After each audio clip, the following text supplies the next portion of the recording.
I welcome you all. So today we are going to have an interesting panel discussion that is organized by Center for Human Rights and Policy Studies in partnership with KICTANet, Kenya ICT Action Policy. And today's theme or topic is on the nexus between radicalization, disinformation, and violent extremism, and what role does technology play in exacerbating or in reducing these aspects of disinformation, violent extremism.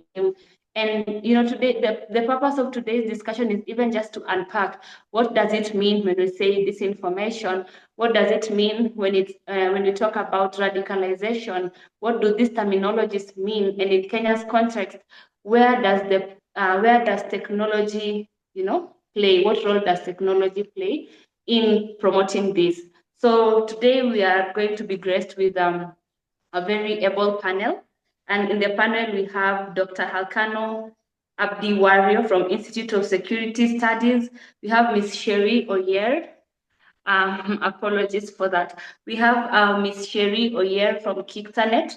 We have Mr. Brian Kimari from CHRIPS, that is Center of Human Rights and Policy Studies. We have Ms. Mary Gitau from Greenstring International, and I'll be your moderator for today's session. Valarie Waswa from KICTANet. So as we are just about to start the conversation, I'm urging my everyone in the room to kindly introduce themselves in the chat function. Kindly use the chat function to introduce yourself, your name, what organization are you representing. So these are the realities of technology, and we have to be digitally resilient. Apologies for that. So just take this as a chance to also, introduce yourself and network with other people like-minded or in different sectors. And it was very intentional as to why we decided to host this event on the 12th of February. And I would just like us to have a little icebreaker. And today's icebreaker is going to be, there is an international celebration, and it's called the International Day for the Prevention of Violent Extremism. So I would like us to just jog our brains and know how many of us are, aware of what is happening in this field of violent extremism. So please type in the chat, which day is this International Day of violent extremism, of the prevention of violent extremism rather, celebrated? So let's engage in the chat function. Which day is the International Day of the Prevention of Violent Extremism celebrated?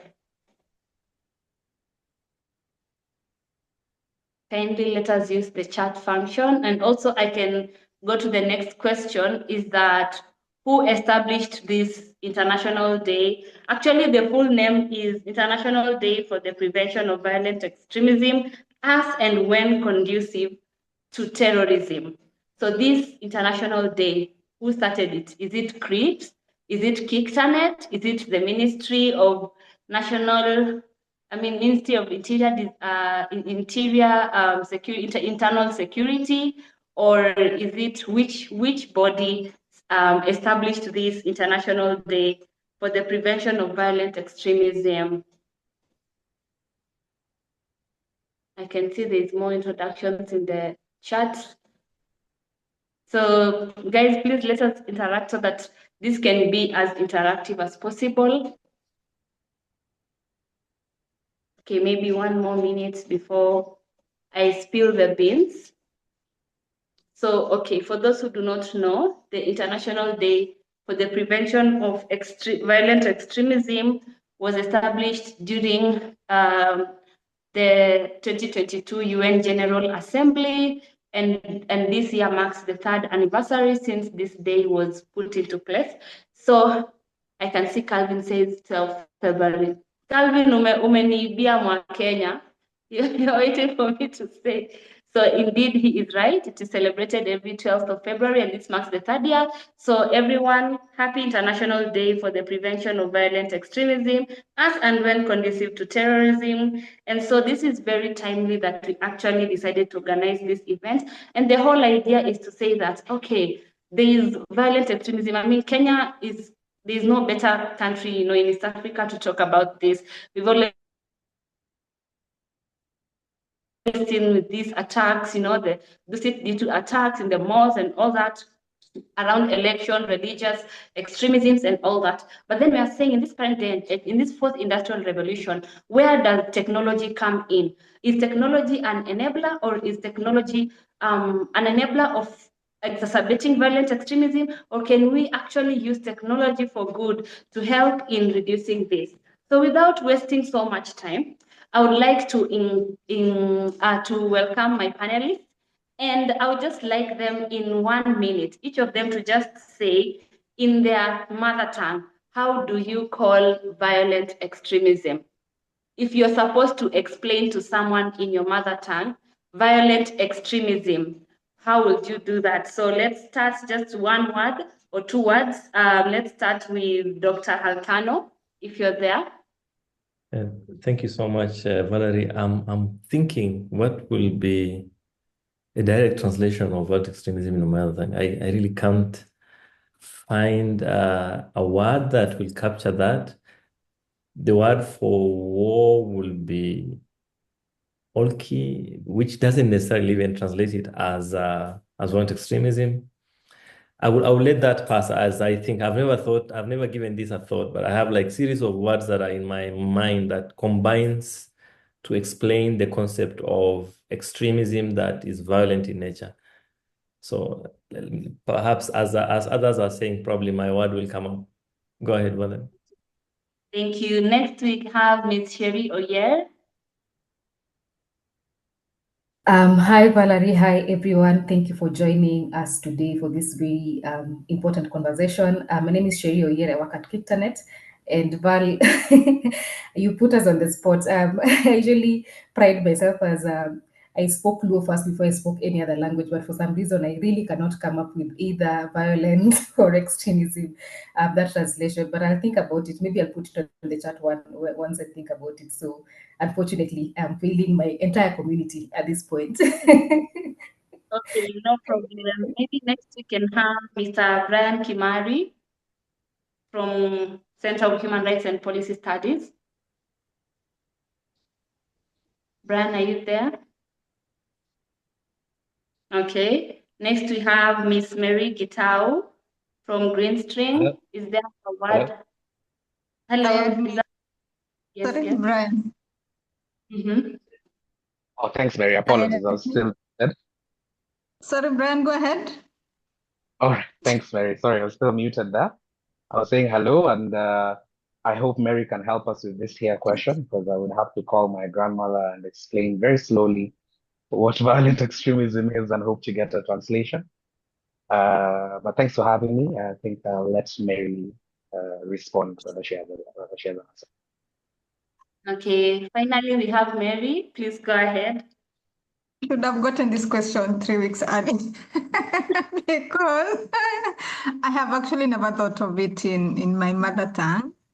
And I am just imagining how do we even start explaining this to parents so that they can give us what it means. And I think it's a very good thing that you brought up, because I think some of these things would actually make more sense if we can be able to translate them in our mother tongue. So I take it as a challenge to myself. And yes, I am going to seek for an answer. Thank you.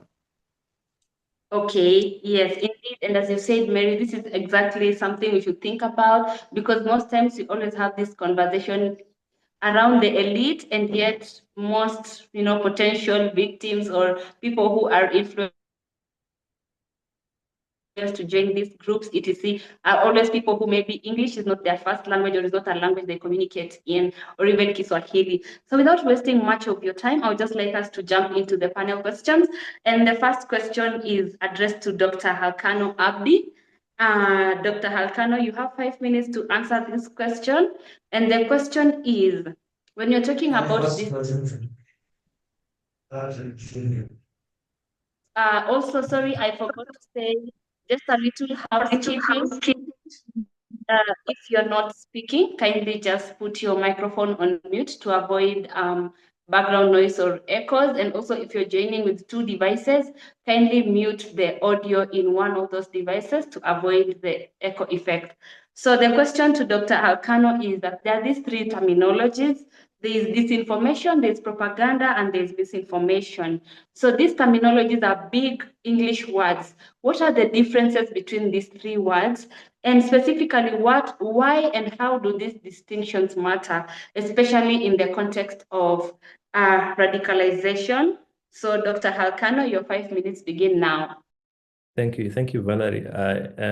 I'll be quick, but we need to give a bit of context before we start discussing disinformation, propaganda, and misinformation. Very humbling fact is that Africa is now the epicenter of violent extremism and terrorism in the world, with the Sahel being the major area where violent extremist groups have generally destabilized most of the Sahelian countries.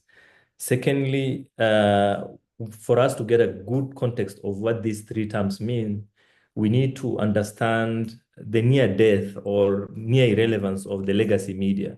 For instance, people, personally, I usually listen at home to, say, Al Jazeera or CNN once in a while, or Citizen in the evening. But by and large, the mainstream media is increasingly becoming relevant as sources of information. People are generally going on social media and getting information from citizenry media, the media of the common people.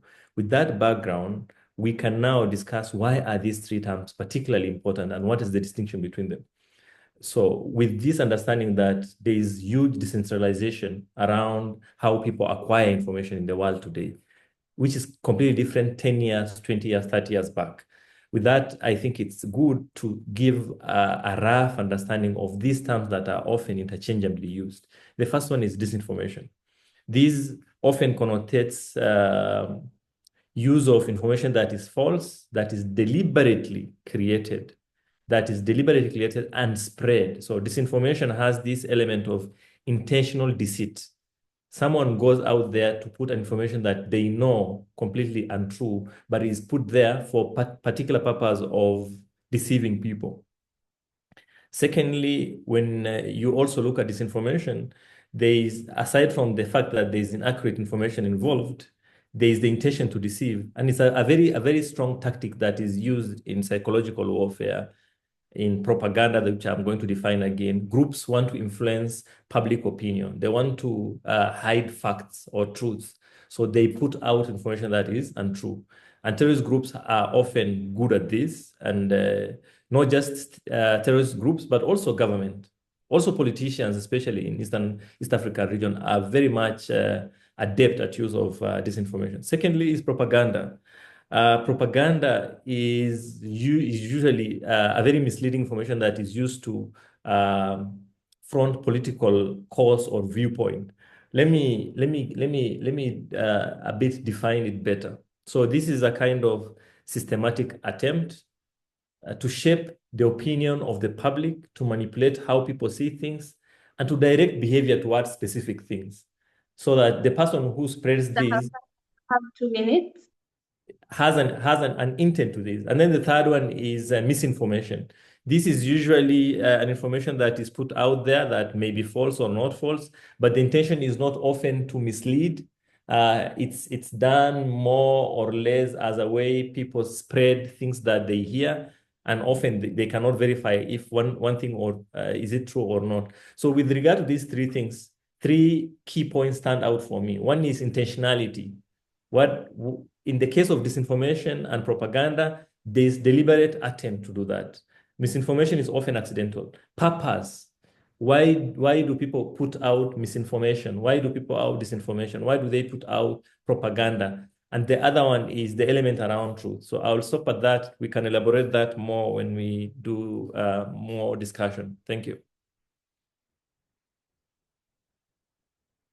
Thank you so much, Dr. And you even have one minute to give. So what is standing out for me here is the purpose behind what these terminologies are. So some is intentional and some is actually just by mistake. So moving on, we go all the way to Ms. Cherie Oyier from KICTANet. And the question to you, Ms. Cherie, is that in this current landscape, we have new technologies and emerging technologies such as AI. AI, we have machine learning, we have social media, and they're being used by extremist groups to spread polarizing information. So the question is, how are these technologies used by these terrorist groups to spread polarizing information? Ms. Cherie, you have 5 minutes, and your 5 minutes begin now. Okay, thank you very much, Valarie. And I'll just also start with a bit of context, and I think I'll borrow from what Dr. Halkano has just said about the near death of traditional media and the emergence of technology. That meaning that a lot of social media has also increased. So when you look at how we consume news now, most people actually rely on various social media platforms. And I can say that even most people, even if you talk to them, they are always saying that most of the places that they consume their news from is from X, for instance. So that therefore creates a very ripe place for extremist disinformation and extremist violence information being spread through those platforms. But going into social media, let's start from social media. I think I want to give credit, a bit of credit, before I start tearing them down a bit, or pointing out on the gaps that are there. So for social media, they have the community guidelines that will regulate how people interact and what can be posted on those platforms. And this has helped to some extent in terms of what are you able to speak about in those platforms.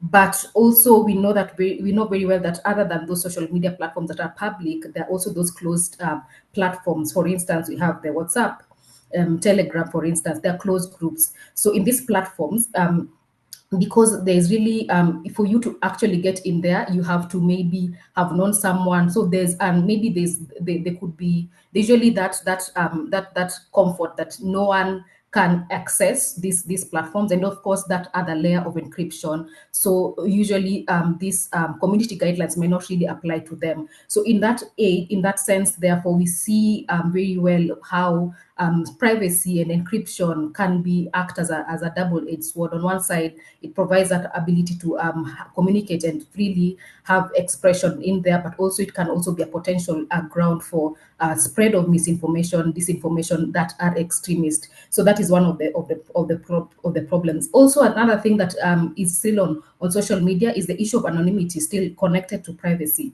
So anonymous profiles and pages, for instance, that are being used to spread disinformation, and also that culminates into issues of how do you then, even if you wanted to enforce some of the laws that we have, for instance, it would be very difficult to actually catch these people. Sometimes for cyber hygiene, we talk about using VPNs, but also in essence, in these situations,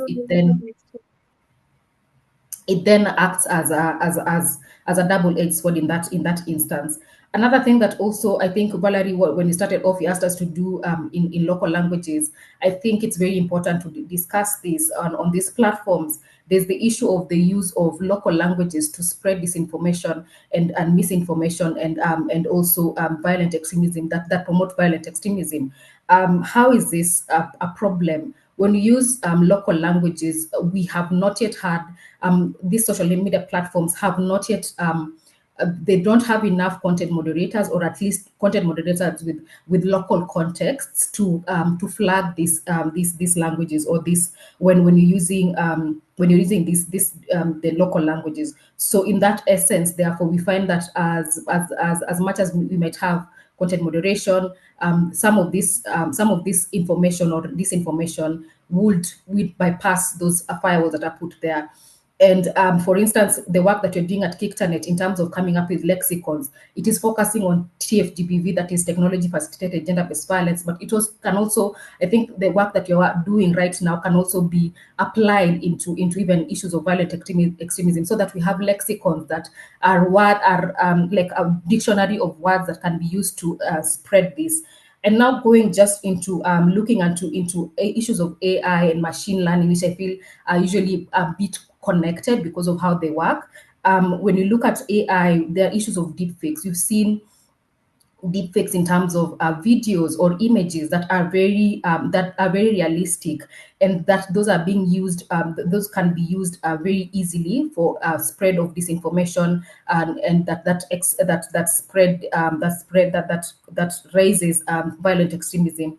So very convincing and very difficult to flag as well. I have 50 seconds, but let me just go through the AI ones and maybe borrow from Dr.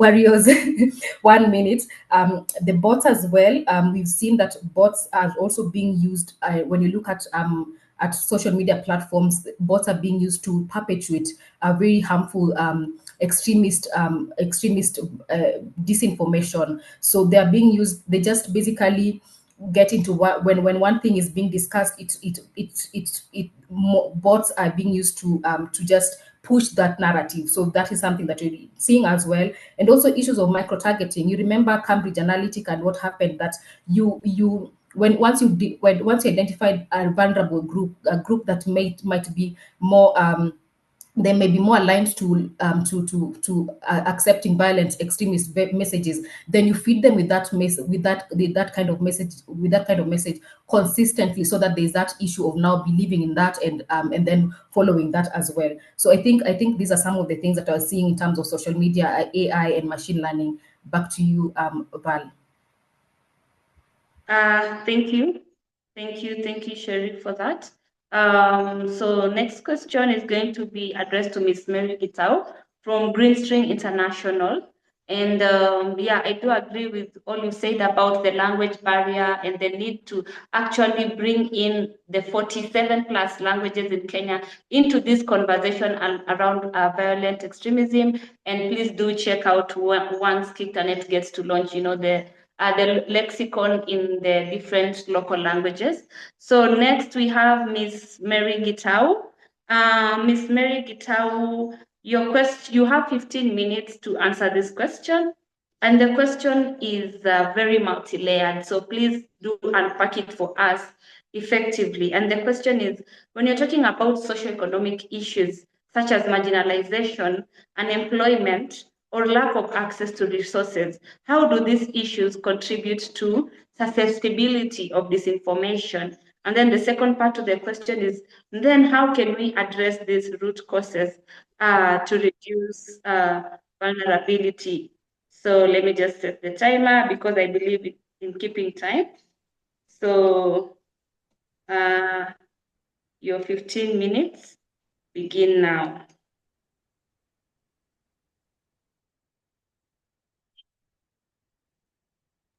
Also, just as Ms. Mary is coming on board, I would like to urge our participants to please take note of your questions and comments, and you can feel free to drop them in the chat box, and we'll have a Q&A session, or if you're confident enough, when we have the Q&A session, you can raise your hand and you can get to voice your question.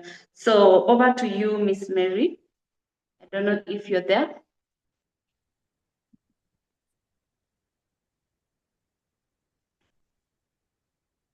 Ms. Mary Gitau, I don't know if she's in the room.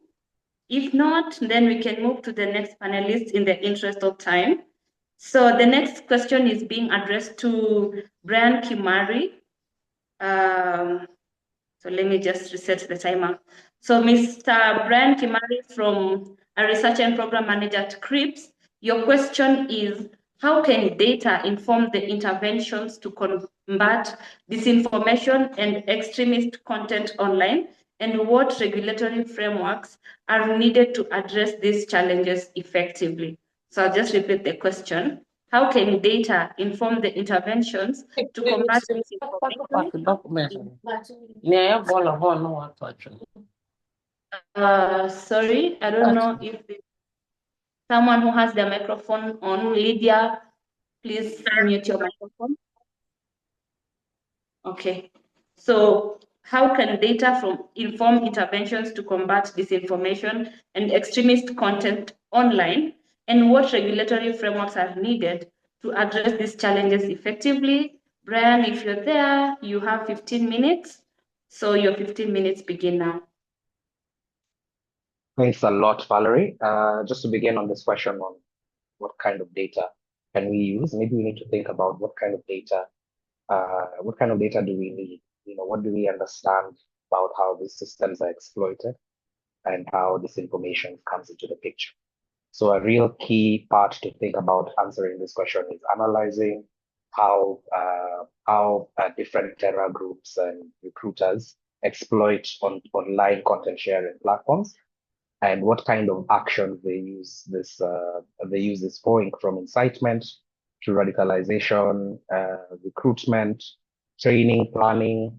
It can be to share instructions and guidelines on facilitating different kinds of action. Can be also used to finance as well as to aid in the commission of some of these terror attacks. So that's really crucial information that we need to have to respond to the issue. We also need to consider how the online space has changed the way that terror groups operate. In one case, they've made these attackers more operationally competent, and this has, apologies for the noise, this has made them more operationally competent because they have more technical information to foster their attacks, more technical information on their targets that they can get through the. Sorry? Oh yeah, sorry.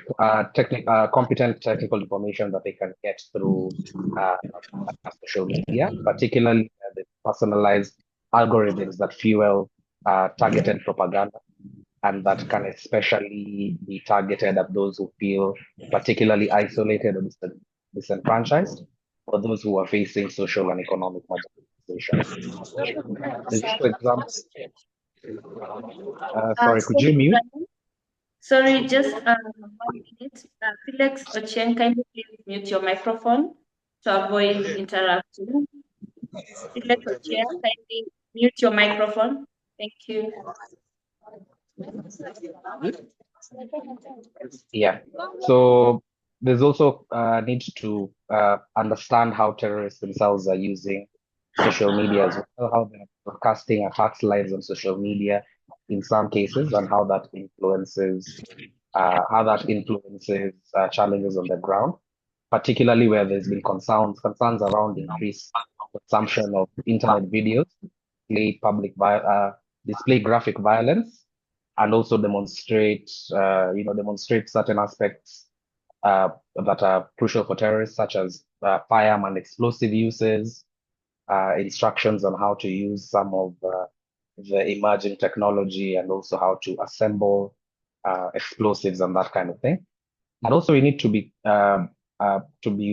watching how the tactics that terrorists use to evade automated detection tools. I mean, it's an evolving process. So as citizens, companies, governments evolve to respond to this issue of disinformation and amplification of extremist content, these actors are also themselves evolving. It's becoming more dynamic. They're putting in place more features, and we need to understand how they're doing this over time. For instance, we saw recently that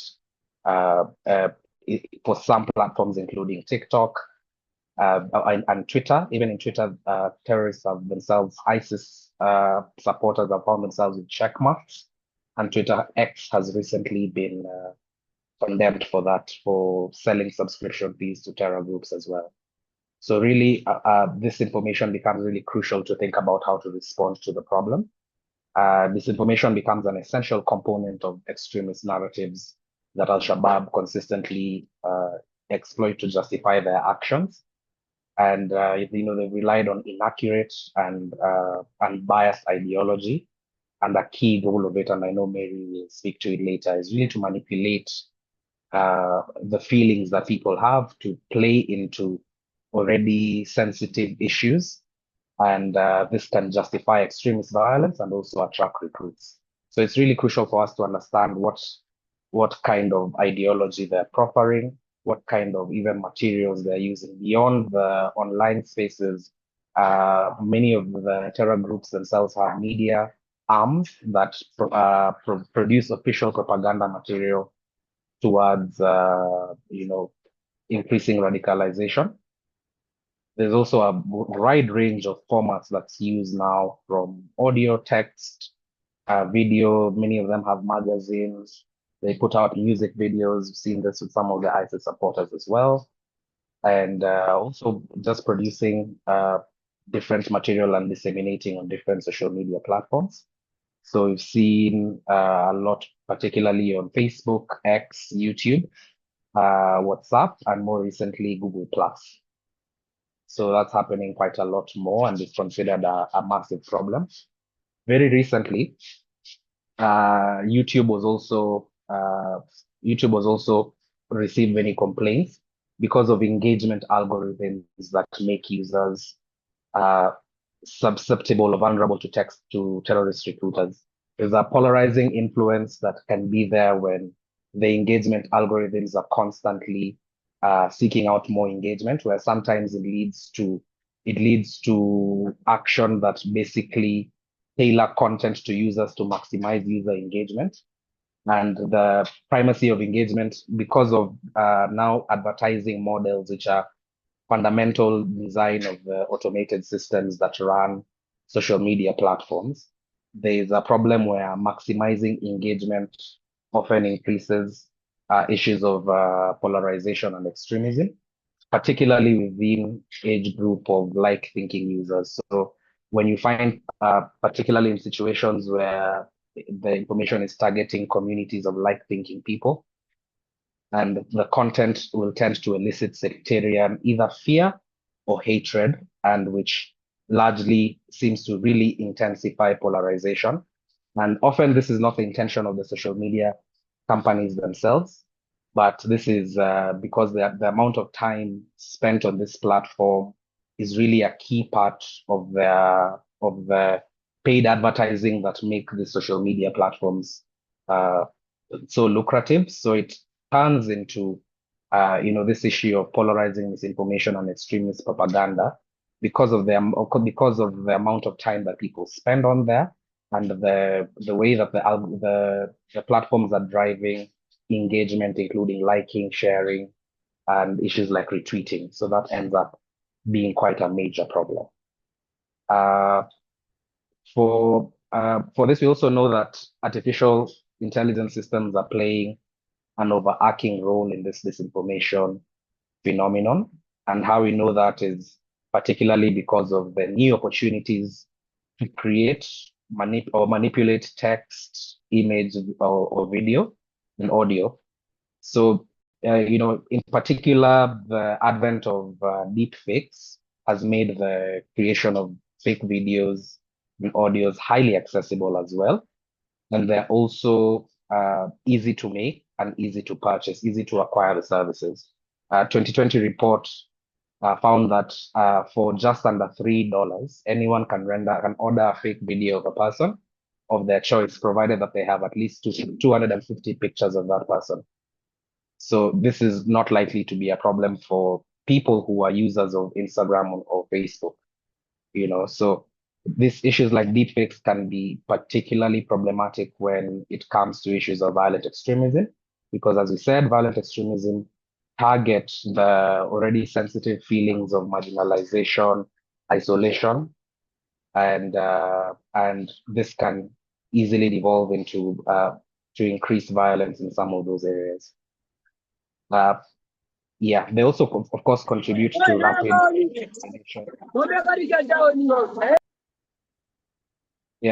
contribute to rapid disinformation, spread of disinformation, and to much larger audiences, of course, more than would be possible for human beings. So it really calls for more research to respond to these issues.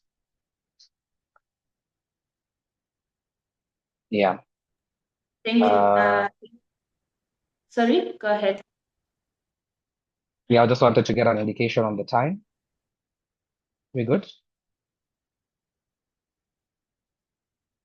You have less than 5 minutes to go, Brian. Okay, thanks. I'll just speak slightly. Sorry, my question was 2 questions combined, so I'll just summarize the last bit in 3 minutes. So thinking about what kind of frameworks we need, maybe one of the good question becomes what frameworks are already existing. So we have frameworks along issues of user empowerment.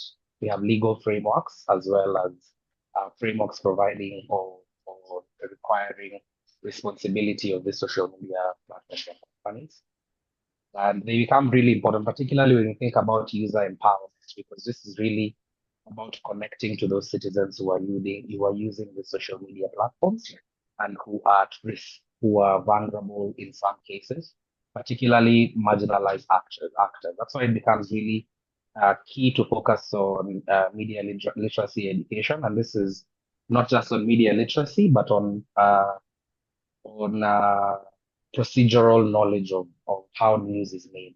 It's really about being able to be able to spot that something is either false, is disinformation, it's produced in sleek ways that it's not news, or it's something that's been put inaccurately, that sometimes targeting you directly because of your existing beliefs. So we need to invest in user empowerment that targets media literacy education.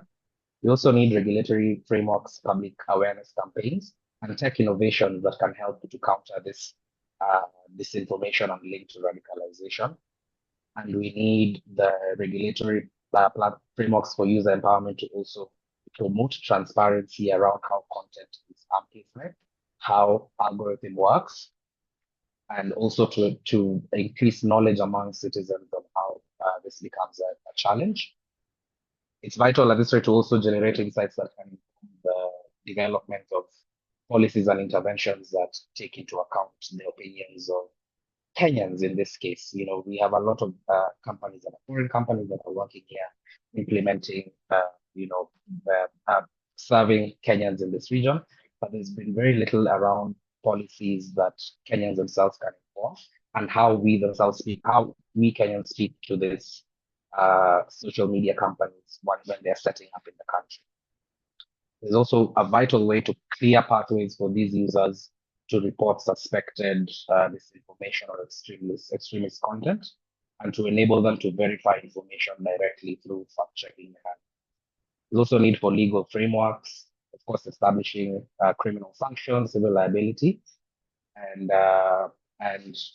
we've seen some examples of this in the past. In the EU, the EU has a few steps that it's made so far, and this includes through the Digital Services Act.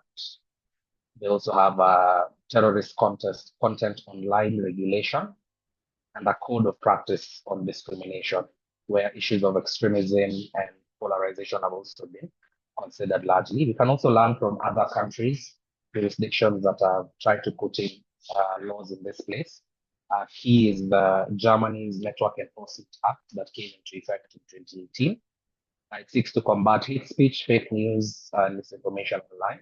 And it also requires social media platforms to remove illegal content from their sites within 24 hours for content that is with over 2 million and within 7 days for 100. So these are really a lot of the key frameworks that we need to have to respond to this issue, and particularly investing in responding to the role of platforms and the importance of platform responsibility to ensure online safety, to produce rules and norms that discourage harmful behavior, to also provide, adhere to their content moderation obligations, produce reports on their transparency, including how it's being used to share information on violent extremism, and to determine the way algorithms specifically amplify polarizing and extremist content.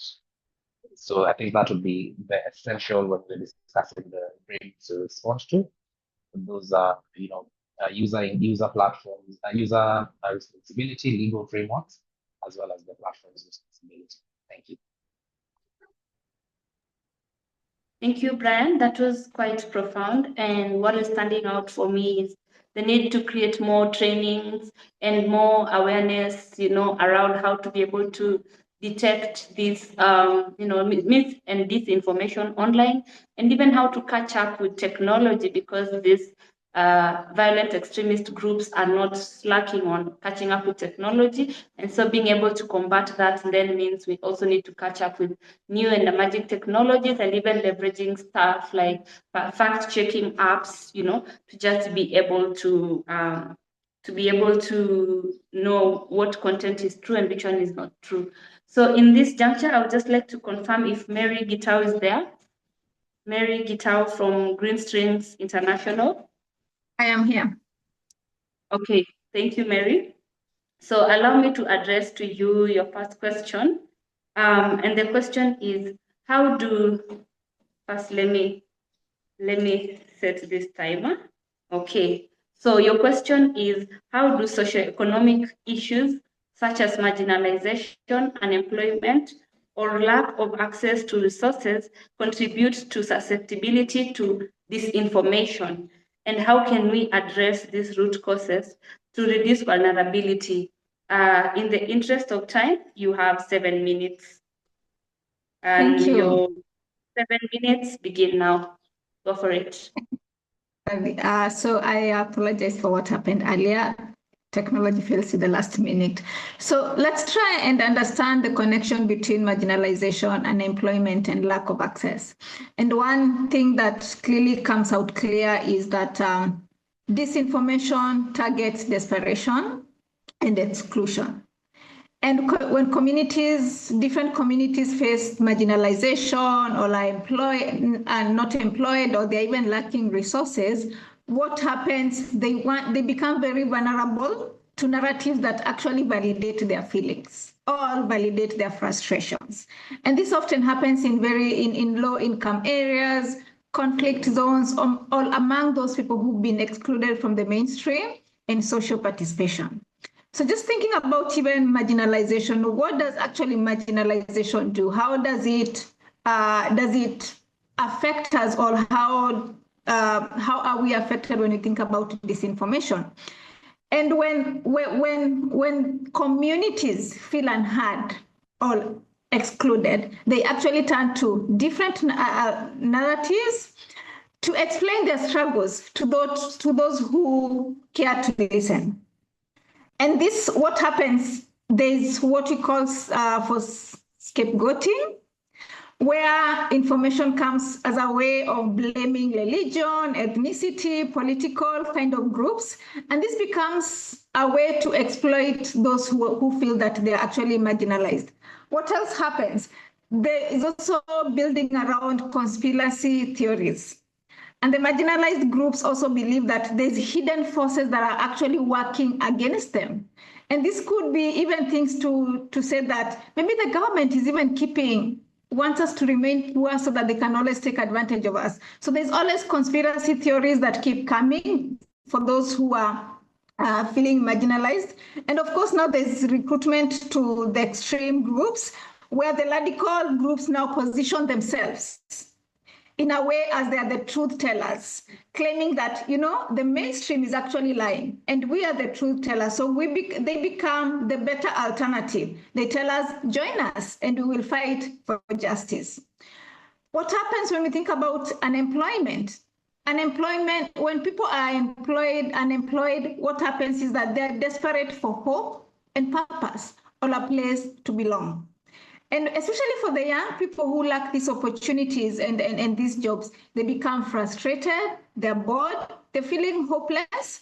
And this economic instability or lack of even a future or something to actually look forward to sets someone into a place of they can be a target for disinformation.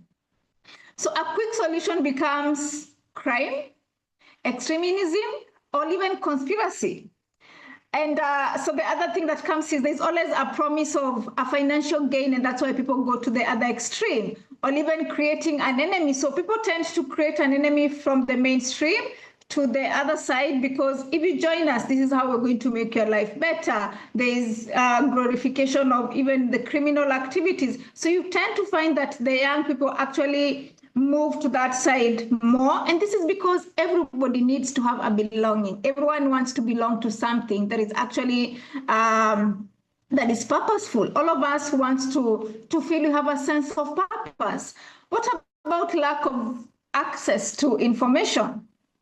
So this is where when there's lack of information, or especially those communities that lack education or even digital literacy, restricted access to even diverse media sources, there's always access to false information that keeps coming. When we are not even exposed to maybe critical thinking or good information, then we always fall into conspiracies and we always fall into disinformation. Like, for example, where there's even manipulation of even traditional beliefs, especially in different cultures. And even thinking about even our own country, how manipulation of even different cultural beliefs, including superstitions, witchcraft and all that. And the reason why we are always like this or we are always behind is because of this. So we tend to believe so much of the false narrative that keeps coming. I think the other question that came was how can we address this, the root causes to reduce vulnerability? One of the things that we need to realize is that when we don't have the right information, our emotions, anger, fear, resentment fuels.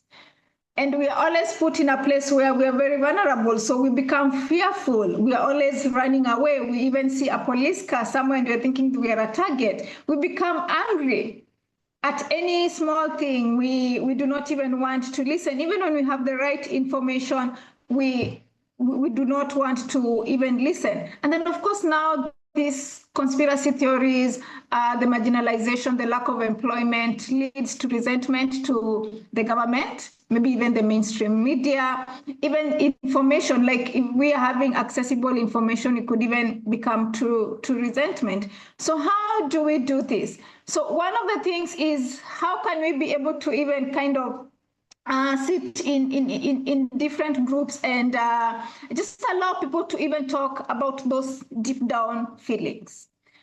How are they feeling? Kind of a way of doing story and just hearing different stories from different people. And how has this impacted you as an individual? How has this impacted you as a community? So for example, when we think about those different communities that actually feel marginalized, instead of us going there and asking, hey, what can we do? It's just sitting with those communities and what has been the belief system? What are some of the information that you've had? What are some of the frustrations that you've actually had? So us being able to sit down with people and having conversations around unemployment. If we are actually facing unemployment, is there something that we have as a community that we can be able to work with? If us as a community are feeling that we are disadvantaged, we can't access the right information or the right resources, what is it that we actually have? Do we have our traditional leaders? How can we equip our traditional leaders to be able to support us? And less than 5 seconds. Thank you so much. So yeah, I think maybe in responding to different questions that may come, we will touch it more. Thank you so much. Thank you so much, Mary, for your contributions. And what I'm getting from here is just sometimes people just want to be heard, and being able to understand where people are coming from and why they're doing what they're doing is one of the ways that we can actually address the root cause of this problem. So we are going to the second round of questions, but I think how I'm going to do this so that it's more interactive is that let me allow for a 10-minute Q&A session, and then we go to the second round of questions for each of our panelists. So I would like to open the floor so that our participants can also feel heard and they can also voice their questions and thoughts. So is there anyone who has any questions? Let us start with let me check on the chat box if there's any question and who it has been addressed to. Actually, my hand is up. Huh? Yeah, okay, so this is, Kelvin Muga. yes, this is please. This you is have 30 seconds to ask your question. 30 seconds. Huh? All right. So thank you. I really want to appreciate those who have actually presented. So the first thing is there is also need for us to look at the position of the local media stations, and especially when you look at mis and disinformation. And I think these are cases that we've actually had also in the country. And then we are also looking at the social economic issues that Madam Mary has actually talked about. Very, very important, because those are some of the things that we deal with, even here in Nakuru, where you find that the youth are actually radicalized or are politically mobilized simply to sing the tune of some other politicians in the process. And then you realize that when that happens, then the tainting of names actually come. It's because of the social economic vulnerabilities that they have. So there is a very huge correlation between the socio-economic status and the mis and the disinformation that we see around, but that also creates what we call the vulnerability for these people to join extremism, the extremist groups, and that is also something that we've actually seen. The last question that you asked, Mary, and I think I would also probably want to throw an attempt in addressing that, is addressing the root causes of especially on the social economic vulnerabilities. I think one of the things that we need to do is deliberately decide to introduce the young people, because majority of the people in this particular category are young people. Why can't we then begin to introduce them to some other alternative ways of having their livelihood? For example, linking them to the affirmative action fund officers, because these are government funds that are actually available. Why can't we then bring these young people together and begin to have conversations with them on how they can form groups, so that then we link them to some of these government devolved funds for their social economic empowerment? The last thing, the social media influencers, they play a very critical role in also ensuring that the message that goes outside there is a message that has actually been verified. So one of the solutions that comes into my mind very quickly, it's how can we bring the social media influencers, depending on where we work, so into a conversation on how to ensure that then the information that goes outside there are informations that are actually verified. Sometimes the information can be a true information, but what is the time in which that information is supposed to be circulated? So the time also plays a very critical role. So I think those would be my very quick reactions on that. And please tell Cherie that I'm also struggling to find violent extremism in Luo. I will have to really contact my grandmother really to help us in that. Thank you. Thank you, Calvin. Those were 2 minutes, but thank you. You have raised very important points there on engaging in the youth in even government initiatives, so that they're not idle, bringing in social media influencers, to use their influence to encourage, people in the social media platforms to encourage peace and unity, as opposed to propagating violence and disinformation. So we have 7 more minutes for plenary Q&A before we go to the second round of questions. So let me just check my Zoom again. Is there any question in the chat box? Is there anyone who has any comments? If not, I wanted to address one question too. Is there someone speaking? Yes, I just wanted to, I think I've forgotten his name. So just an example of how we can even be able to work with the mainstream media. I'll give an example of what we did with Greenstring a couple of years ago. So someone picked edited videos and was spreading rumors about racism and violent protests. And what we did is exactly what he has said, like working with journalists and even doing digital literacy training, so that we are able to get to the original. Where was the original footage of this information? So that we are actually helping people to counter the false narrative that could have been picked. And that's something that we can be able to do in different groups, and just sitting down with people. Like when we say the reason why we don't get employment is because maybe we are based in Northlift or something. How can we be able to get the right narrative to counter the false narrative? And that would help the young people as well. Very true. Very true. Thank you. Thank you so much, Mary, and I couldn't agree more. So I had one question for Cherie Oyier, if you're there. And my question is, even just talking about this topic, it's a very heavy topic, violent extremism. You see how the wordings are: disinformation, misinformation, propaganda, all this scapegoatism. And there are different actor players. There's civil society, there's private sector. What role does civil society organizations play in ensuring that we help to combat violent extremism? Cherie? Thank you very much, Val. And I think just from how you're saying it, it's a very heavy topic, and I don't think any sector would be able to play a role on its own, or just even isolate themselves and do the work. So I think for civil society, I think most of the things that we're talking about usually have to also be relying on some data, providing that kind of data in terms of research. That is something that KICTANet has done.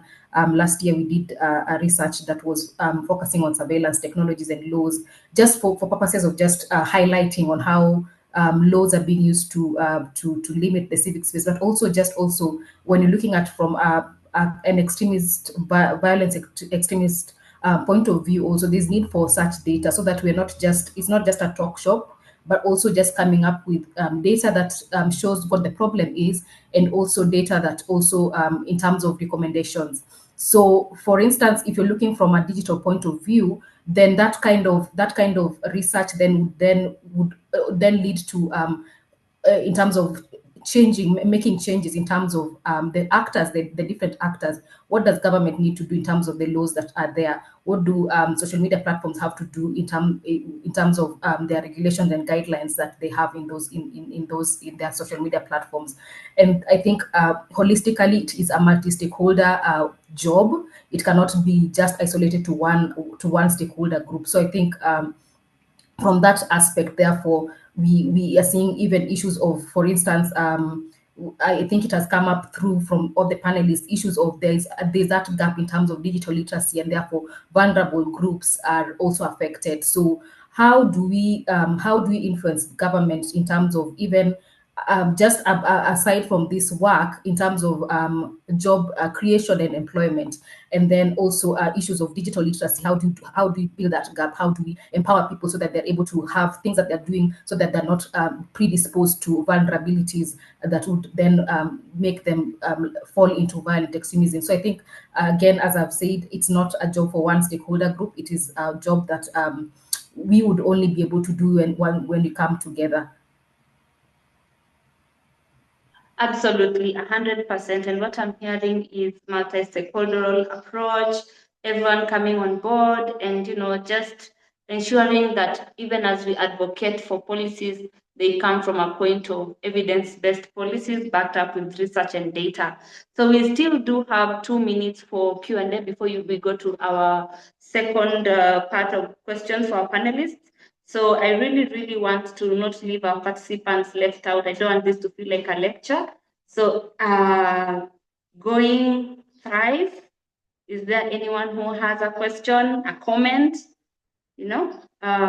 Going twice, any question, any comment? No, maybe a quick one. I'd asked, and maybe the panelists can actually help us in this. The position of the local radio stations, because we've also had some of these things really permeating at the community level, and especially at the local radio stations. How do we also address that? Because that one of the biggest challenges that we've also had, and especially during elections or electioneering period, is local radio stations being used as platforms to fuel conflicts and violence, and also PT one community and another. We've also had some level of incitements in this particular local radio stations. How can that be addressed? And I think that is a big question for me.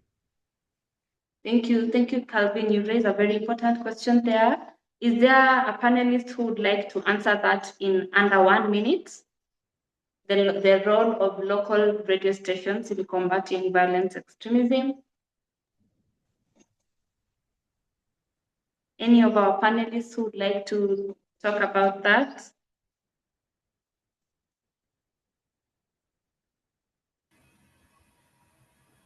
I think, well, in terms of the local radio stations, I think there are media guidelines that also have to be, I think, in terms of even enforcement and also just monitoring how they are doing that work. I think it's very important. But also, Calvin raises a very important question and valid point that these are the places where people are consuming some of this kind of information. we remember, like for instance, in 2007, how that culminated. And I think still maybe in terms of what we were talking about before, then we need to also have those guardrails in terms of the lexicon that I was talking about before. I think that is one of the ways that we could also see how to navigate in terms of use of local languages to propagate this kind of information. I think most of the times, even if they are local language, local radios, now we also find them on, for instance, YouTube, or maybe there's a recording of a clip from those of those on those programs, and Yeah. they find themselves on the different digital platforms. So it Mm. then it gets into a wider reach. It provides a wider reach. The social media platforms provide a wider reach. So Yeah. to cap that, I think that those lexicons would be also very important. They would come in there and would be very important. But I see Dr. Halkano has his hand up soon. Thank you, Cherie. Yeah, thank you so much. Cherie, Dr. Halkano, go for it. Thank you so much. Cherie has captured what I was also about to say.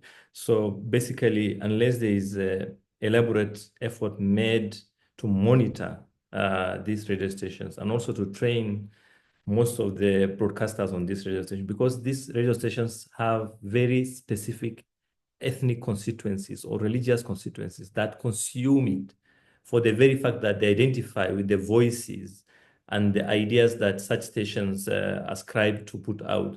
And one of the key things, I think, for monitoring is ability of radio stations to use words with hidden meaning whenever they talk about others. So a classic example, I think, is in the Rwanda's genocide in the 90s. There was a radio and television station called Radio Television Libre de Mille Collins, and it played very critical role in mobilizing people across Rwanda for the violence against the minority Tutsis and moderate Hutus. So I think our experience also during 2007 gives us a clear understanding of the powers that these indigenous stations may hold and the ability to use hidden meaning, hidden words in order to talk about others and actions that the constituencies that identify with the vision and mission of these stations can act on it with very, very violent results. Back to you, Valarie. You're right. Thank you. 100%, and thank you so much, Kelvin, for bringing that up, because indeed, living in a multi-ethnic community like Kenya, and you know how like tribal our governance structure or political structure is, it's very important that we start holding these local media stations accountable for what do they allow, and even as Cherie said, having guidelines that guide what is allowed to be even aired on live, and the fact that it's even having a wider reach on digital platforms, it's something that we should think about and just check, look up for the lexicon when we'll be launching it. We hopefully you'll be able to get it on our KICTANet website. At www.kictanet.or.ke. So to the last and second section of the question, this is back to you, Dr. Halkano, and you have 5 minutes to answer this question in the interest of time. And the question is that when you're talking about disinformation, what role does it play in reinforcing ideological polarization and mistrust within communities? And dare I say, would you just start by deconstructing? These words are very heavy, and I'm sure there are some of us in this room who are, these are jargon words and industry coded words. So maybe just touching from what even is polarization, and then what role does disinformation play in ideological polarization and mistrust within communities? And your 5 minutes begin. Thank you. Basically, polarization means creation of division within the society, especially along ethnic, sectarian, denominational, whatever lines that the fronters of such polarizing ideas have in their mind. What role does disinformation play in ideological polarization? One of the key things I think we need to put out there is it amplifies this idea of us versus them. Whenever terrorist groups use propaganda, they want to show themselves as the chosen few, the people who are on the righteousness. They're fighting for the cause of their religious co-ethnics or religious communities, they want to show that they are the ones that are best placed to do that. So they will wish as much as possible to cut a whole section of the community to be on their side. So it exhibits, it amplifies this feeling of it's us, the minority people who are being oppressed, who are being marginalized, versus the other people who, together with the politicians, are otherizing us. Secondly, it often increases that trust deficit that exists in the community. So let's take an example of the current debate on identity card vetting in Kenya. The people in northern parts of Kenya are as bona fide Kenyans as the rest of Kenya. So for the last 6 decades, they've been subjected to different forms of policing when they come to get identity documents. When the president goes there as part of course, building nation and also garnering support for his political ideas, he sorts of says we do not have to subject these communities to these stringent measures of verification. But you hear large section of the rest of Kenyans are like, oh, if we allow this, we are going to allow hundreds and hundreds of people from similar ethnic communities across the border. What does this really do to the communities there? The trust deficit they have against the state reduces if the state continues with similar forms of identity policing.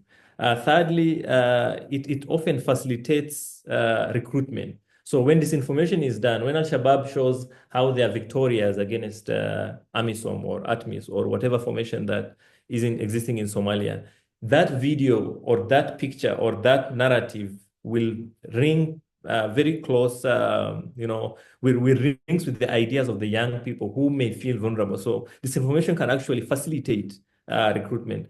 A couple of 2 other points that I could raise is it generally increases violence against others, against the state especially, against provincial administration. So when people identify with information that exists either as propaganda or as misinformation or as disinformation, they have ability to take it from being something they consume to something they act on. And when it reaches that level of instability that we may see in areas that are on borderlands may increase, partly because of what this does. And finally, another key things that disinformation do is it exaggerates facts on the ground. It manipulates people's understanding of realities, in a way contributing to that social discontent that we see mostly in areas that are frequently terrorized by this group. And overall, I think disinformation has a way of undermining the ability of the state and community structures to be resilient against any forms of violent extremism or ethnic extremism. And I guess my colleagues on the other my panelists have talked about a lot of how, for instance, on social media, micro-targeting can actually make individuals become much more radicalized over time. But generally, I think as I end, we need to reflect on the world of social media today, where increasingly we see the big owners of the media houses, the social media houses, from Zuckerberg to Elon Musk, becoming increasingly close to global powers. Let's give an example of the relation between Elon Musk and Trump at the moment, and the ability to reduce moderation of extremist content on such medias. Do alternatives exist? We've seen, for instance, quite a number of people move towards other alternatives like Blue Sky and so on. But we are going to deal with this because these social medias that have become giant over time, are the forces where moderation are increasingly becoming less and less. And we may see ability of groups that all extremist views, whether they are the right-wing groups or terrorist groups or ethnic demagogues, using such platform because moderation is increasingly becoming less and less on such medias. So I think the guys who are in media analysis and laws need to pay very close attention as we go into election seasons all over Africa. Thank you. Back to you. Asante sana Daktari, and you raise very key points, especially around maisha number, and we know all these things that have been happening. People who have been, I mean, I couldn't agree more with you. Have been historically disproportionately affected when it comes to accessing something as simple as a national ID. Someone has not had a national ID for more than 20 years, and they cannot open a bank account, they cannot access healthcare, and that resentment and that us versus them, it's really sad, and that is really something I think we should continue thinking about. Housewife syndrome. People mute your microphone. So next, I would like to go to Miss Cherie Oyier. back and all of that. So everything they were doing in doses that are they would never prescribe today. Help me just to mute Judy. I don't know if you so much that now women have choice. Yeah, she's my colleague. Let me try and reach out to her very quickly. Thank you. All right. So Miss Cherie, the next question is addressed to you. So let me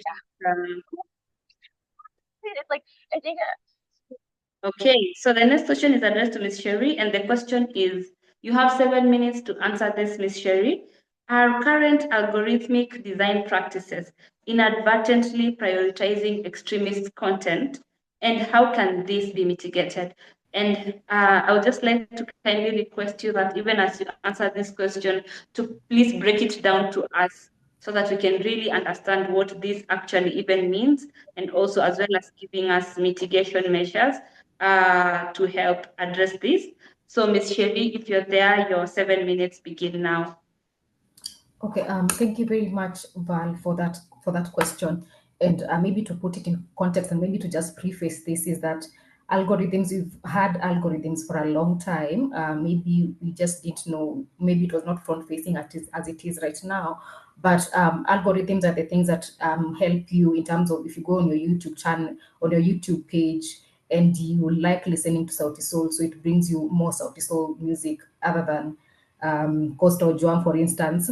So basically, algorithms learn your patterns, and then they bring you what you like to see, or what you have been watching, or what you have been looking at on online platforms. But also, just you asked about whether they are prioritizing extremist content.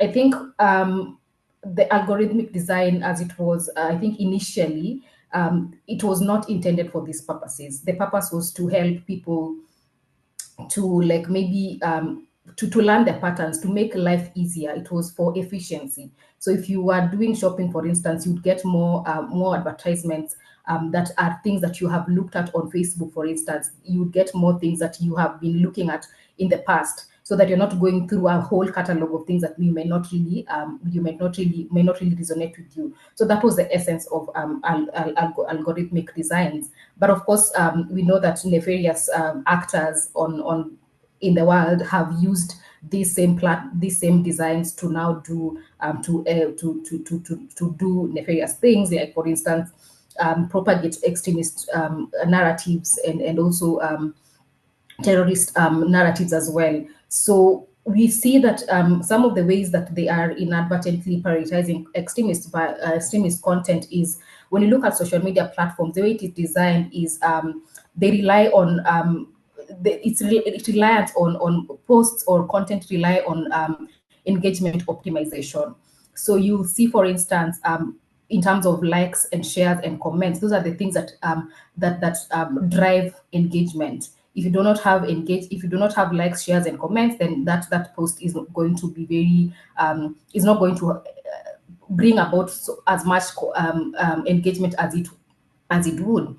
And then, of course, now let's talk about even what you've seen on social media platforms like X, for instance, where we removed the blue check mark, and you had to buy. You could actually purchase it.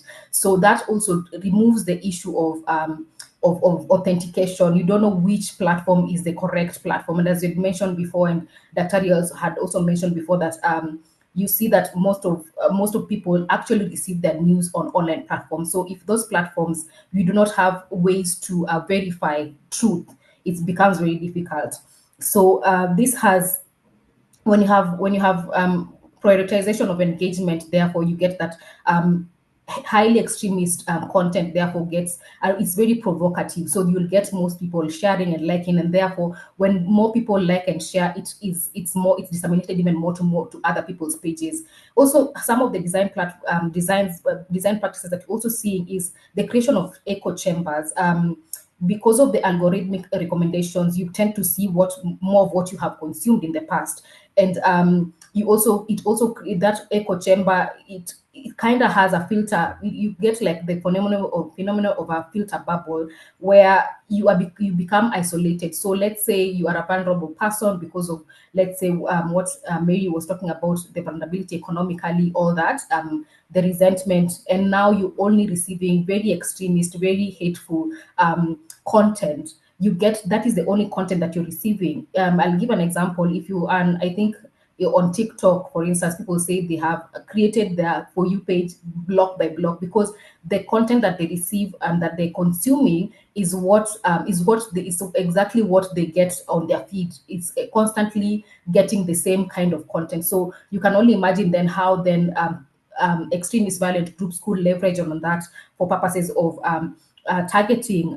the vulnerable groups, and also ensuring that they stay in that kind of echo chamber where you do not really receive any other information that is not might be factual or might not be extremist.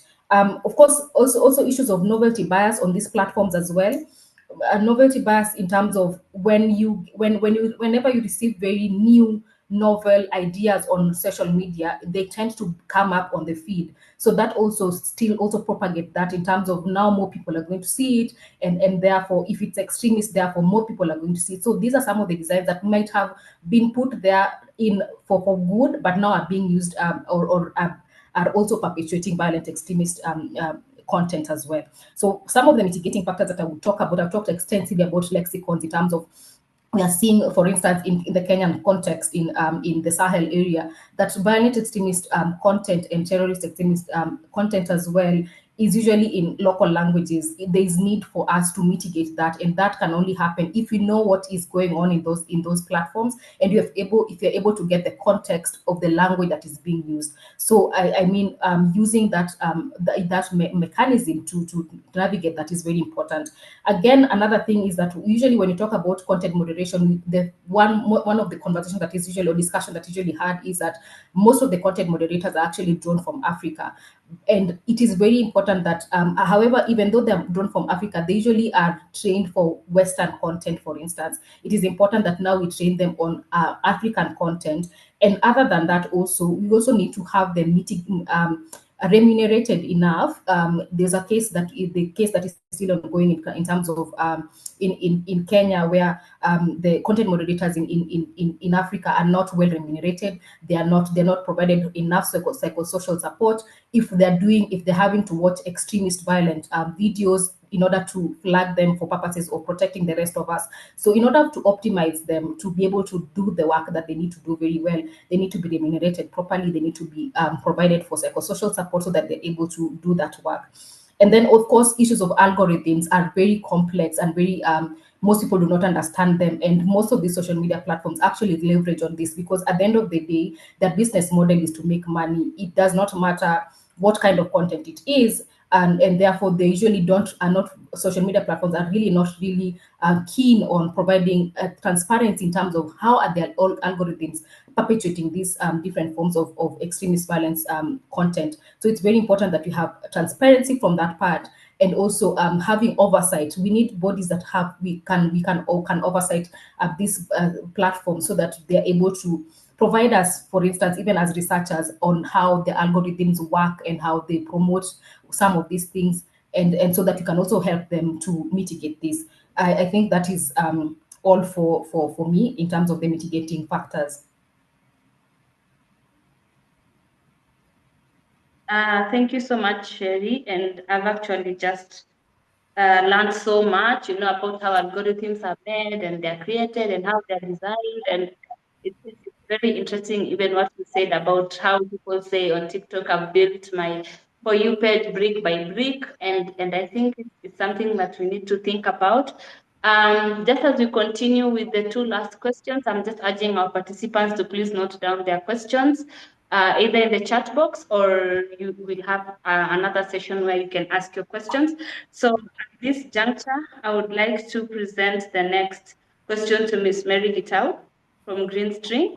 And the question is, disinformation campaigns often exploit emotions like fear, anger, resentment, etc. Now, how do these emotions shape the beliefs and actions of individuals, and what strategies can be used to counteract such emotional manipulation? Mary, I don't know if you're there. Yeah. Hi, I'm here. Your is begin now. Thank you. So emotions like fear, anger, and resentment are actually very powerful drivers of human behavior. That's from the psychological perspective. And disinformation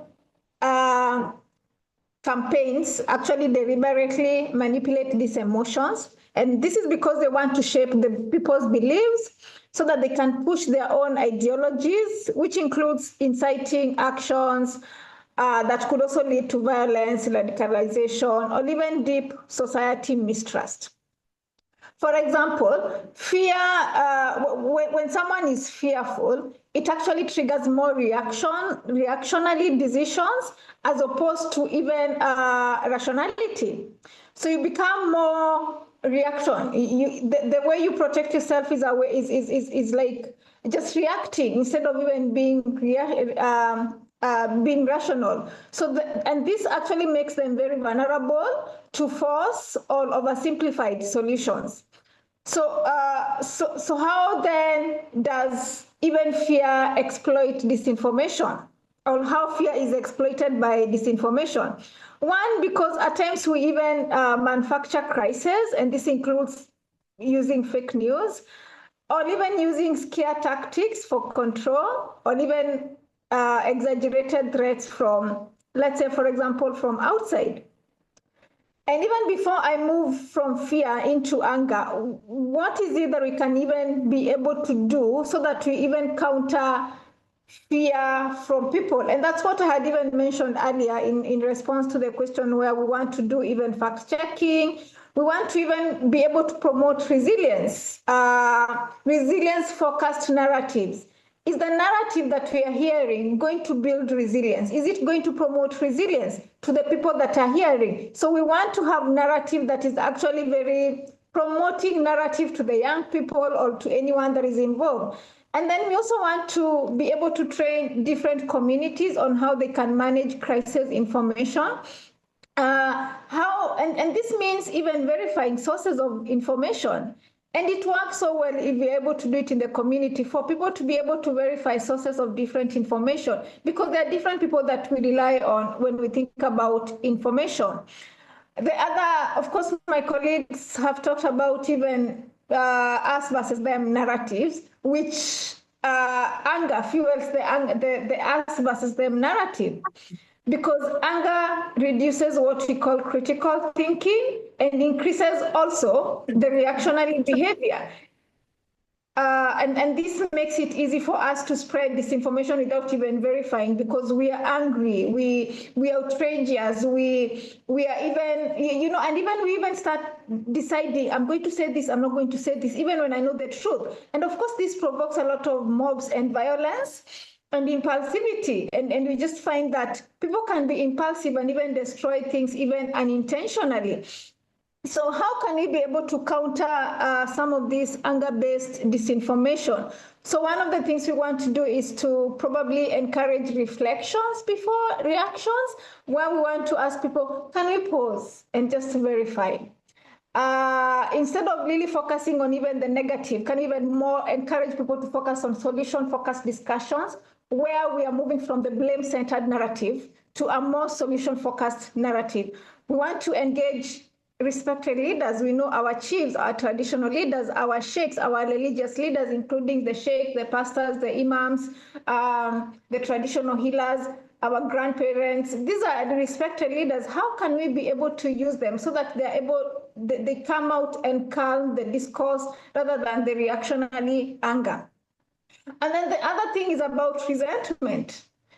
So of course, resentment is a seed of conspiracy theory, and you know when we are resentful, we do not even have a space in our hearts or in our lives to even hear anything. Because when people grow more resentful, then they also feel that they are powerless, they feel they're ignored, and they even feel that they're left behind. So you do not even have any space within yourself to even hold complex or even simple explanation from even complex problems. So yes, the problem is complex, but somebody may be even be coming with a simple kind of 30 seconds. An explanation, but because of the resentment, then we are not able to even open up. So what can you be able to do? So that's of course now just pausing again and just listening to how we can be able to just hear what is right, allow ourselves get into spaces where we can calm down and just give space to dialogue. Thank you so much. Thank you, Mary, for those remarks. And indeed, I like how you brought out the point on engaging local leaders, traditional leaders, religious leaders in helping to promote peace and to combat this violent extremism. I like how we talked about how emotions cloud our thinking and all of that. And I agree with you 100%. So last and definitely not least, we have the final question to our panelist, Brian Kimari from CHRIPS. And you have 7 minutes to answer this question. And the question is, what opportunities exist to conjoin PCVE? And PCVE is commonly known as preventing and countering violent extremism. So what opportunities exist to conjoin PCVE and combat disinformation strategies and programs? So Brian, if you're there, your 7 minutes begin now. Thanks, Valarie. Yeah, I'll start here with the best practices that we've seen just over the last years and that present good opportunities for us. And when you look at it first, there's a Global Internet Forum to Counter Terrorism that was founded in 2017. This is a product of Facebook, Microsoft, Twitter, and YouTube, and other smaller companies like Pinterest and others. That really they come together. Their purpose is to prevent terrorists and other extremists from exploiting these digital platforms. So this becomes a really crucial opportunity for different actors, including government, civil society, other experts, including ICT experts, to facilitate innovation, knowledge sharing on this issue, and to, of course, promote stakeholder engagement towards really finding a solution to the problem. That Global Forum to Counter Terrorism also has a database called a hash database that contains the digital fingerprints of individual pieces of terrorist or extremist content. So it can be really enable us to track how that's happening. That's the GIFCT, Global Internet Forum to Counter Terrorism. There's also a UN-sponsored public-private partnership called Tech Against Terrorism that some are familiar with. That also works a lot to ensure that especially tech companies and governments remain vigilant to these threats that are online, and also to empower different platforms on how to improve their responses, including how to engage citizens and to ensure, of course, that their measures are transparent and they're being accountable. We also have a global network on extremism and technology, which also seeks to improve the detection of radicalization of vigilant activity online and combating the spread of extremist activity. This would be really key for especially researchers and policy space, and that are thinking about how there's a connection between issues. Brian, I don't know if you can maybe move closer to the mouthpiece or something. My audio is clear? Okay, maybe try speaking now. Is it better now? Yeah, much better. Thank you. Okay, good. Yeah, so these are really the opportunities for researchers and policymakers to consider as we try to respond to this. And this is to respond to that need for an evidence base to inform these responses. In Kenya, there are also a few other opportunities. and this includes from the tech platforms themselves. So in 2019, Facebook opened its content review center in Nairobi, which also assesses and reviews problematic content. The platform responds to issues of takedown, and this can be a real key opportunity as in getting about how to foster multi-stakeholder engagement and to build partnerships instead already here in the country. And a few of us have also managed to in the past some engagements, but there's definitely more open this up to more actors, especially at grassroots and community level, and to increase the capacity of this, which serve these people better to avoid the exposure to information that can be exploited by the terrorists. In 2023, the NCTC also has been, in 2023, the NCTC partnered with the United Nations Office of Counterterrorism through their CABA process, and they convened the second Nairobi caucus on preventing the exploitation of technology and communication of terrorist use. So this is a crucial platform. The second one was done in 2013, so I think there'll be one hour to be done. The aim of this platform is really to bring a lot of different actors, both governments, international actors, including standard-setting bodies and human rights mechanisms, to create awareness of the technological and communication capabilities, build partnership to prevention, and of course enhance capacity for disseminate tools and share this. So it's really crucial that we participate in such processes, because it's lacking evidence. The fact that some of these meetings are attended by very few individuals and not always, sectors, aids to a low evidence will help us respond to these issues. I also have the national counterterrorism strategy to that's the national strategy to counter terrorism, which has recognized the challenges. I don't know, sorry, Brian. I don't know if it's just me or I'm really struggling to get what you're saying. Can someone else just confirm that, please? Yes. It's very difficult getting him, actually. Yeah. Much of what you said has not been captured, so maybe you can just recap in a minute. Sorry about that.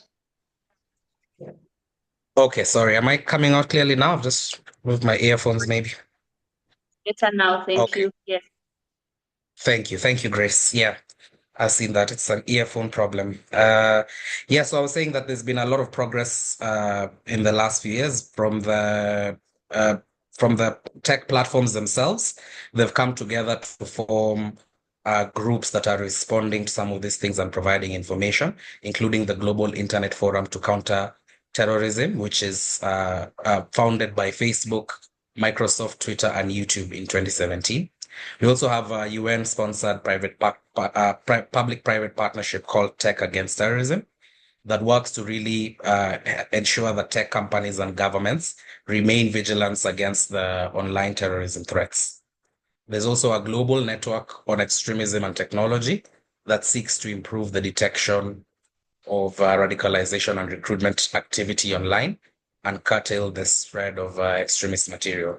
So saying that these are really crucial resources and tools for researchers and policymakers as we build the evidence base to respond to these issues of PCV and discrimination, and of course address the linkage to online threats.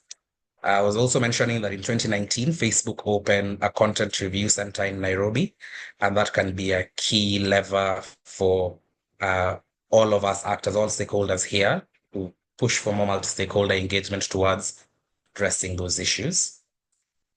And that just 2 years ago in 2023, the NCTC partnered with the United Nations Office of Counterterrorism in the Nairobi caucus on preventing the exploitation of tech and communication for terrorist use, which starts to tell us that this is becoming a major issue, not just internationally, but at national level.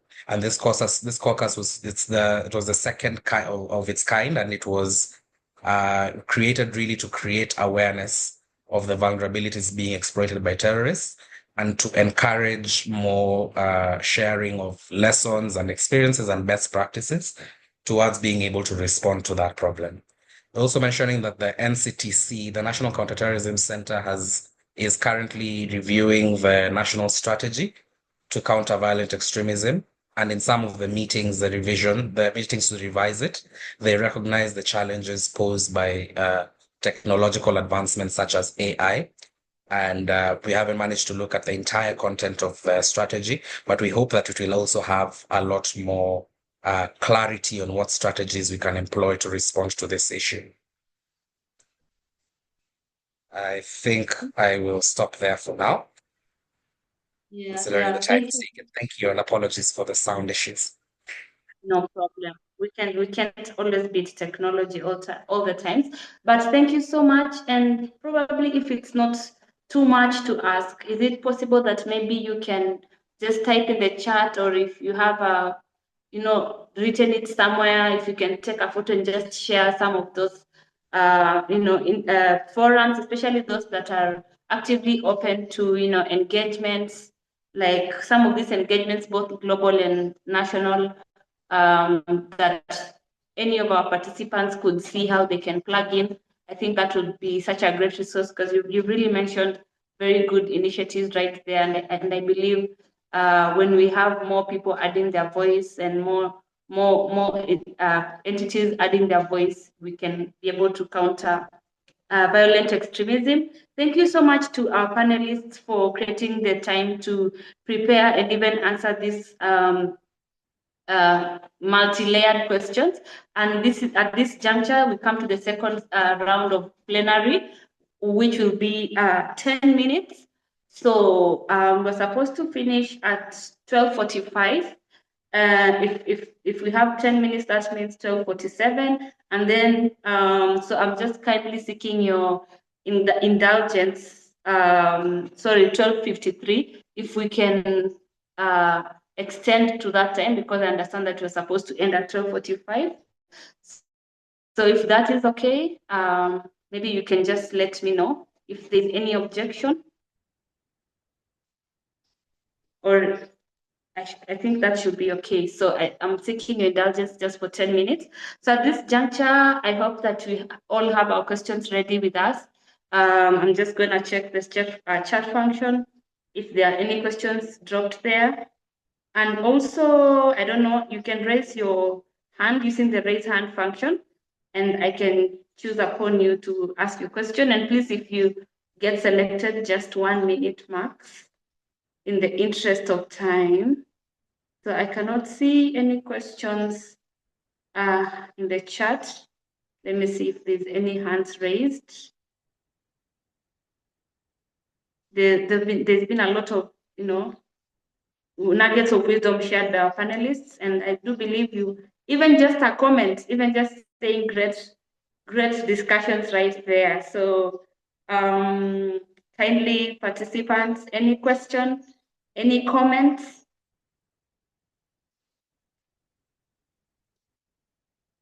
Well, I see that there seems to be none.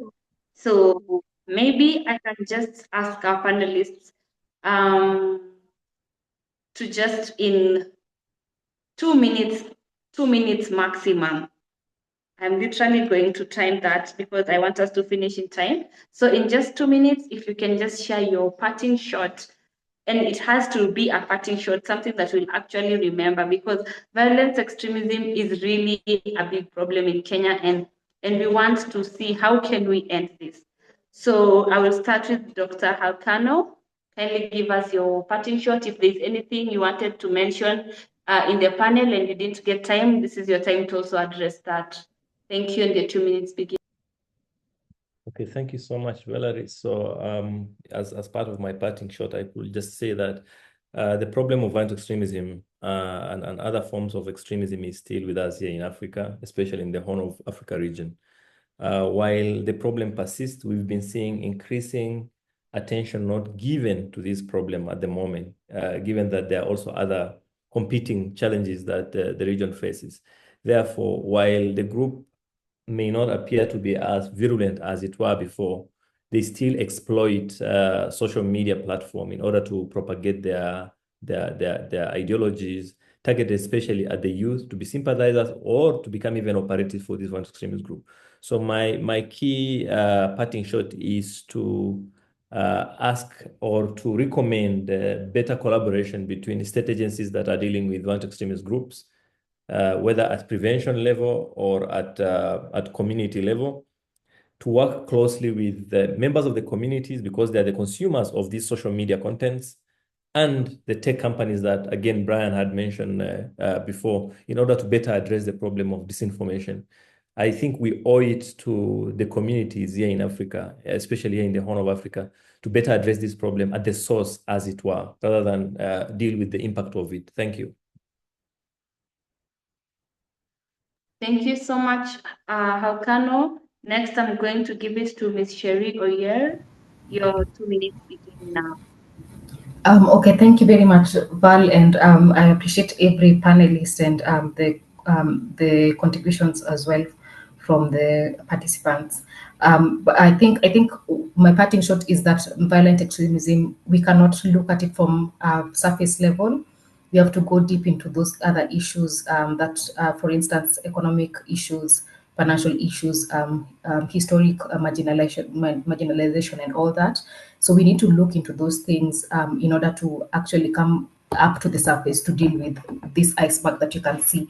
And also in terms of the digital platforms as well, I think some of the things that we have been struggling with, and even the recent developments in terms of Meta and the direction that they give in America, in the United States, in terms of fact checking, removing fact checkers and going the X way of having community notes. We have to also, as much as it is a direction that is in the United States, I think it has geopolitical implications that we need to also be very vigilant about in Africa, where this is a very live problem that you have. So fact checking is very important. Most people actually receive their news and they receive information from this online platform. So it's very important that we have serious fact checking that is moderated properly. And also, I think from a point of a social media user, most of these things have been almost normalized. So we need to also come to terms that some of these things that we may be seeing and we have coded them as normal are not normal. So that issue of digital literacy and staying vigilant on this social media platform, so that even when we come across them, we can also use those platforms as well to report them and also have them removed. So I think I as much as we might we might give that responsibility to the social media platforms, the government, you also have personal responsibility while using these platforms. Thank you so much, Cherie. Absolutely agree. Next, we do have Mary. Gitau, your 5 minutes, 2 minutes. Sorry. Thank you so much. So on the disinformation campaigns and the socioeconomic issues such as marginalization, unemployment, and lack of resources, I would say each of these socioeconomic resources actually feed into vulnerability to disinformation. So if we want to counter them effectively, we must first address the root causes and not just the falsehoods themselves. It's not just but why do people believe and share them?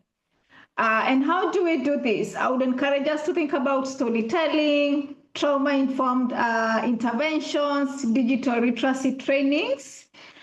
And then on the other thing about this information is that we need to realize that fear makes people desperate.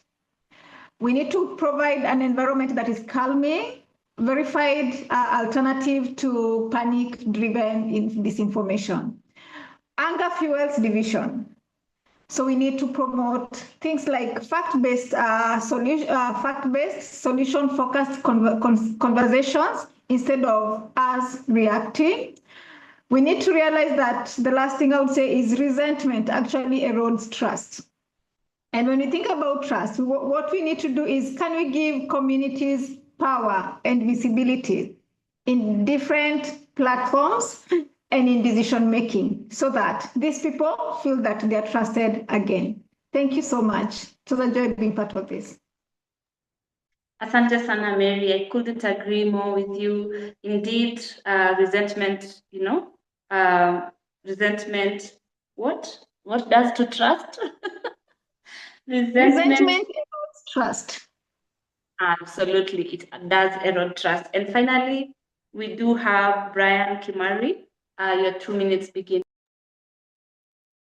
Thank you, and thank you for your time, everyone.